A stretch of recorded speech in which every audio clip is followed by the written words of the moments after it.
Hello everybody, Chris from Hideaway Doors. Welcome to another episode of Behind Closed Doors. Today we're going to show you how to install crown molding on cabinets. In my opinion, nothing sets off fine cabinetry better than good old-fashioned crown molding. In this case, we're going to be installing crown molding on one of our hidden bookcase doors. We use professional miter saws to cut our angles, our 45-degree angles, and that's pretty safe to do your 45-degree miter angles for cabinetry because your cabinetry should be pretty square. So 45 degrees and 45 degrees makes a 90-degree angle. But what do you do if you're installing crown molding on something that you know that's not very square, like drywall corners and stuff like that? At Hideaway Doors, we go with a basic method of cutting crown molding, which is upside down and backwards. I'll show you that in just a minute. But you don't want to cut your crown flat on your miter saw, and I'll show you why. Okay, I said upside down and backwards. These are the angles that your crown molding's cut on. What you want to do is lay that flat on your miter saw and push this to the back where your backstop is. Set your saw on a 45-degree out miter and slide your product in there like that and slowly cut.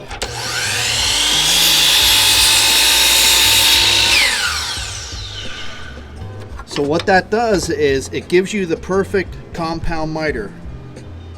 45 degrees this way and 45 degrees the other way.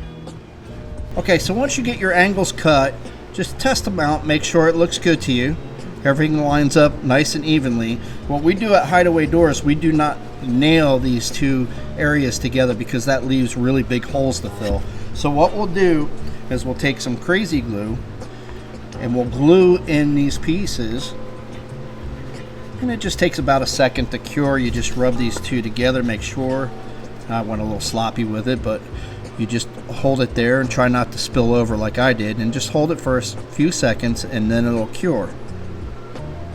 Okay, so we went ahead and made a little model here of what our case molding looks like on our doors. We built a small return for this area, and this is how we install our crown molding. So it'll fit flush to the bottom and then flush on the top. So that's how we do our crown molding. And of course then we take a small brad nail and nail in here to attach the crown molding to the case molding. So that demonstrates how we do an outside miter, 90 degrees to 45. But what if you have an inside 45 degree, like an inside part of your cabinet? And I'll show you that next. So on our last outside miter, our 45 degree miter, we set the saw like this. For an inside miter, we want to set the saw on 45 degrees going back the other direction and just trim off a little piece.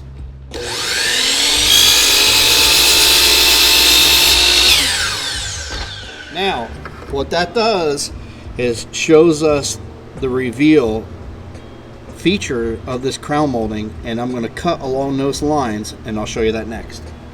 Okay, so with a coping saw, like I have here, you want to trace that reveal that we just made on our miter saw.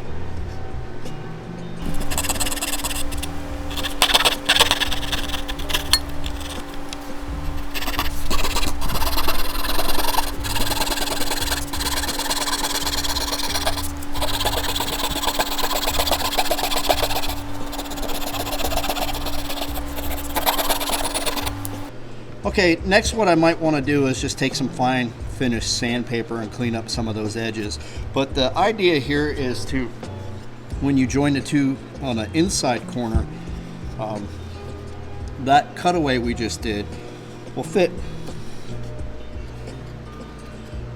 basically into the other piece like that.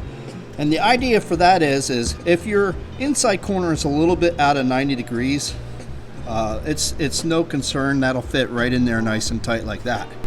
Okay, that about wraps it up for crown molding and how to cut it and install it. Appreciate you stopping by today, and be sure to like and share this.